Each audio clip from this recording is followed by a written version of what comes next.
Combien d'entre vous se sentent coincés dans le flux incessant des obligations quotidiennes?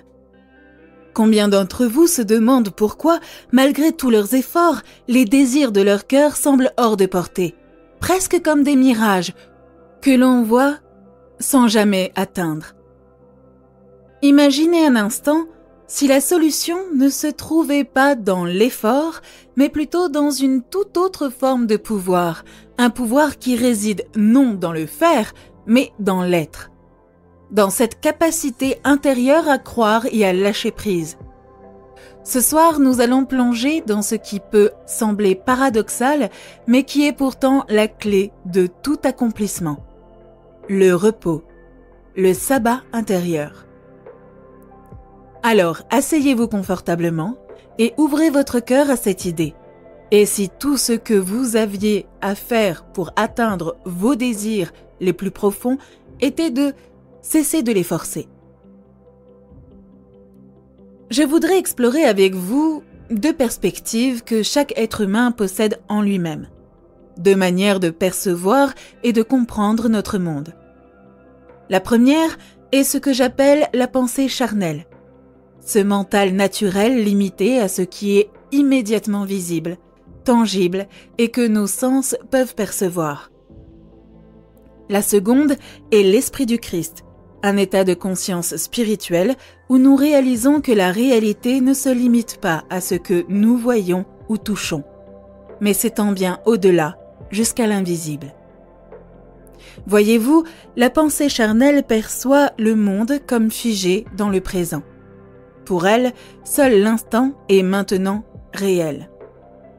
Elle pense que le passé est une image lointaine, enfermée dans les mémoires, et que le futur est un réel irréel.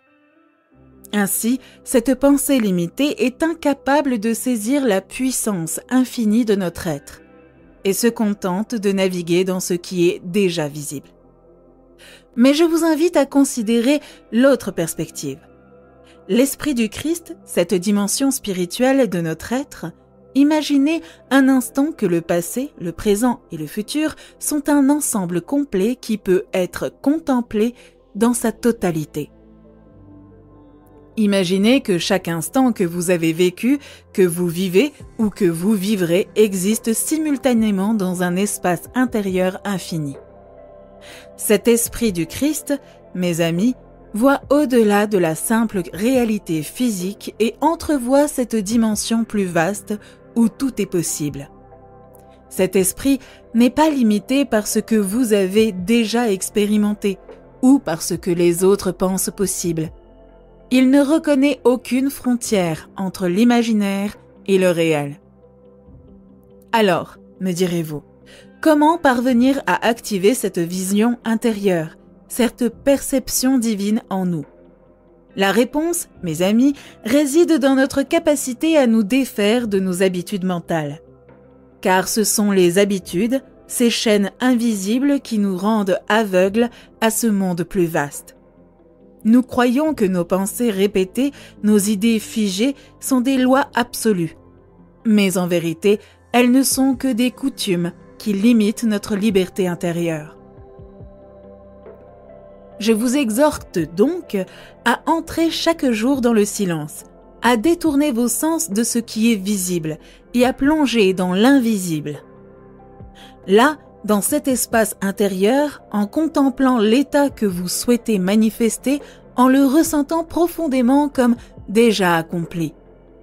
Vous vous libérez de la vision étroite, de la pensée charnelle et vous commencez à percevoir le monde à travers l'esprit du Christ.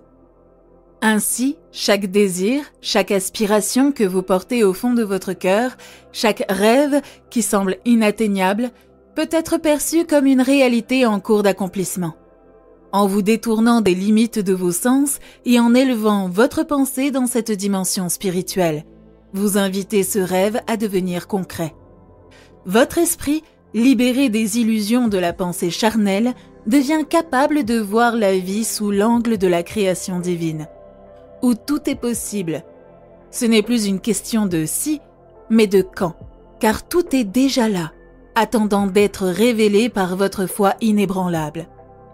Mes amis, En nous éveillant à cette réalité, nous comprenons que notre esprit n'est pas restreint aux événements passés, ni aux circonstances présentes.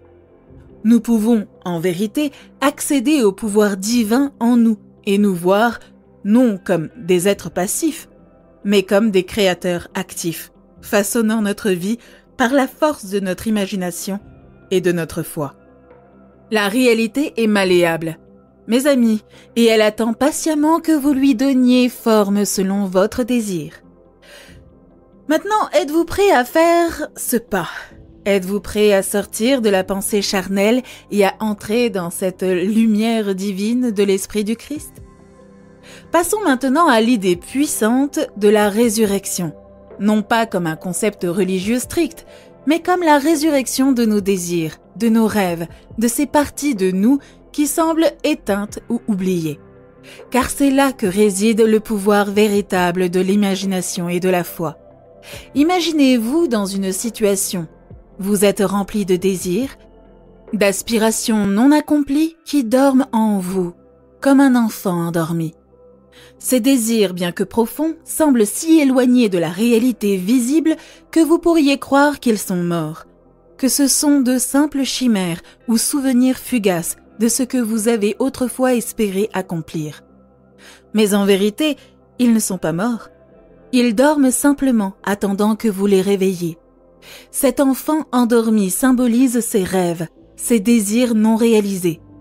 Et comme Jésus l'a fait dans la parabole de la fille de Jairus, vous pouvez les ressusciter, les appeler à la vie par la puissance de votre conscience éveillée. Comment ressusciter cet enfant qui sommeille en vous ? Comment redonner vie à ses désirs ? C'est là que l'imagination entre en scène. Voyez, l'imagination n'est pas un simple jeu d'esprit. Elle est l'outil créateur le plus puissant que nous possédions. C'est par elle que nous créons la réalité à partir de l'invisible. Elle est la source même par laquelle tout ce que nous voulons, tout ce que nous rêvons, peut prendre forme et devenir tangible.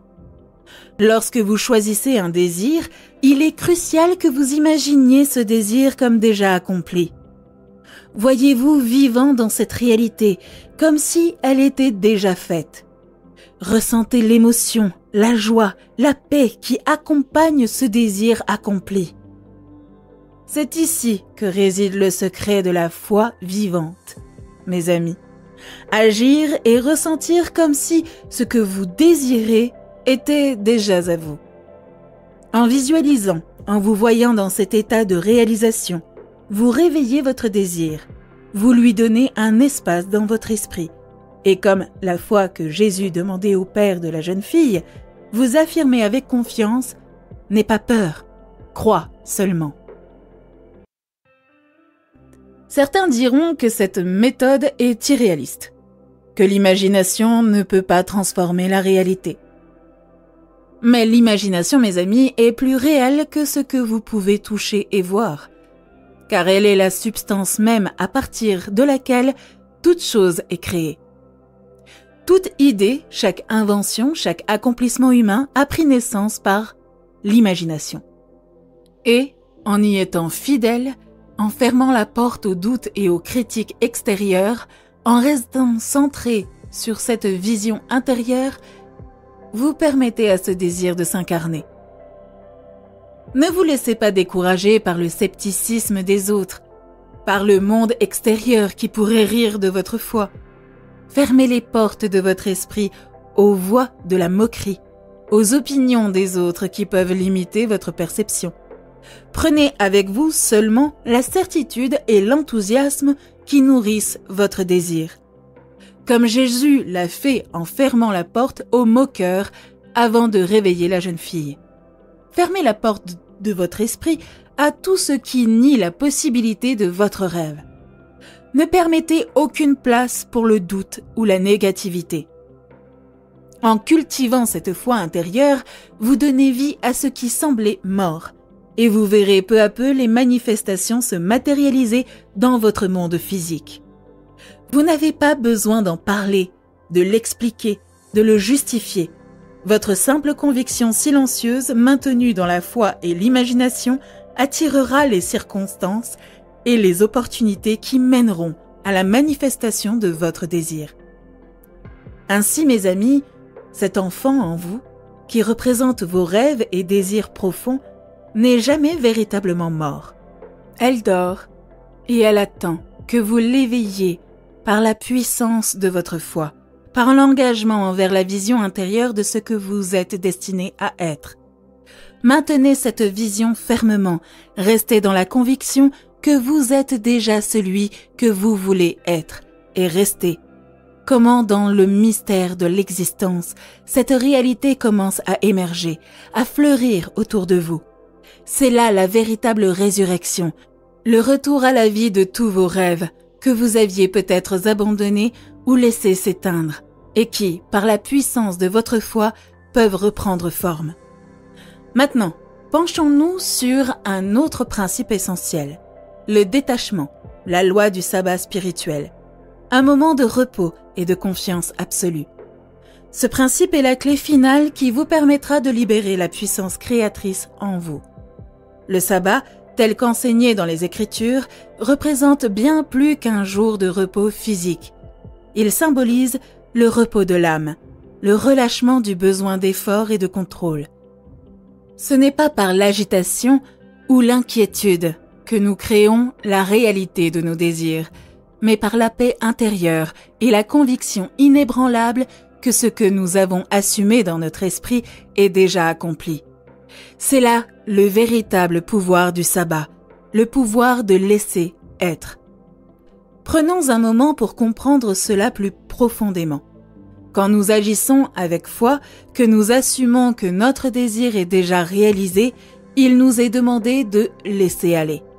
Cela signifie cesser d'inspecter sans cesse les signes extérieurs pour y trouver des preuves, d'espérer ou de craindre que nos circonstances se conforment à notre vision. Le sabbat signifie qu'une fois notre vision fermement enracinée, nous lui permettons de croire dans le silence et l'assurance, sans effort, sans lutte, sans angoisse. La plupart des gens tombent dans l'erreur de vouloir forcer leur rêve dans la réalité. Ils se demandent quand et comment cela arrivera. Ils scrutent chaque détail pour trouver des indices de changement. Mais ce faisant, ils n'agissent pas dans la foi, ils agissent dans le doute. La foi véritable n'a besoin d'aucune preuve visible, elle est l'assurance invisible d'une réalité intérieure. Et plus nous nous ancrons dans cette assurance, plus notre esprit entre en alignement avec la dimension spirituelle qui sait et voit tout. Imaginez un fermier qui plante une graine. Une fois la graine plantée dans le sol, il ne la déterre pas chaque fois pour vérifier si elle pousse. Non, il la laisse dans la terre, il la nourrit avec de l'eau et de la lumière, et il sait avec certitude que, même si rien ne semble bouger, elle grandit. Ce fermier a confiance dans le processus de la nature. De la même manière, nous devons faire confiance au processus de la création intérieure, sachant que notre esprit est ce sol fertile. Cette terre spirituelle, dans laquelle nous avons planté les graines de nos désirs. Maintenant, comment se détache-t-on réellement ? C'est en fixant notre attention sur l'état de gratitude, d'accomplissement intérieur, comme si tout ce que nous avons désiré était déjà en notre possession. La gratitude est la langue universelle de la foi. Elle est la reconnaissance silencieuse de l'accomplissement, même si nos sens physiques ne le confirment pas encore.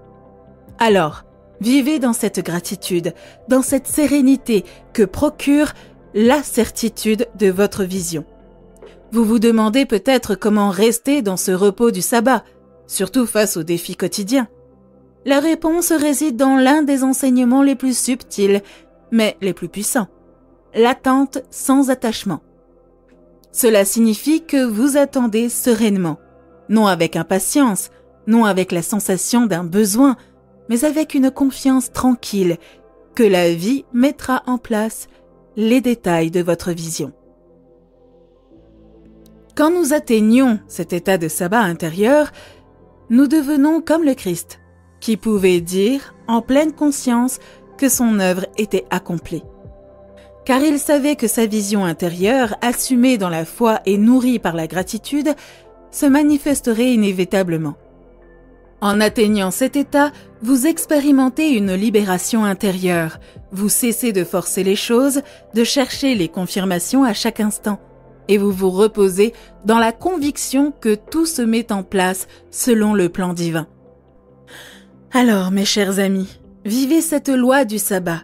Une fois votre désir formé dans votre imagination, laissez-le être. Abandonnez toute lutte et vivez dans la confiance absolue. Ce détachement, cette paix intérieure est la preuve de votre foi. Dans cet état, vous devenez comme un réceptacle, prêt à accueillir la réalité que vous avez nourrie en esprit. Vous attirez vers vous, sans effort, les circonstances, les personnes et les opportunités qui donneront vie à votre vision. Et lorsque votre rêve se manifestera dans le monde tangible, vous n'aurez pas besoin de forcer, de pousser, ni de questionner. Vous saurez simplement que c'est le fruit naturel de votre foi, de votre repos dans le sabbat et de votre confiance inébranlable en la puissance créatrice de votre esprit. En conclusion, rappelez-vous ceci. Vos désirs ne se manifestent pas par la lutte ou l'anxiété, mais dans le calme et la certitude du sabbat intérieur. En relâchant la peur, en lâchant prise et en choisissant de croire avec confiance que votre vision intérieure est déjà réalisée. Vous activez cette puissance créative divine en vous. Restez dans la gratitude, sentez cette réalité déjà accomplie et laissez l'univers vous guider vers l'accomplissement. Car la véritable foi, c'est de savoir, sans besoin de preuves immédiates, que ce que vous avez planté dans votre esprit est en pleine croissance, attendant seulement le moment parfait pour éclore dans votre vie.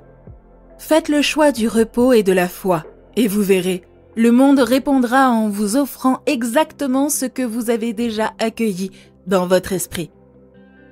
Si vous avez apprécié cette vidéo, n'hésitez pas à consulter la playlist de nouvelles de Neville Goddard dans le premier commentaire de la vidéo. À très bientôt!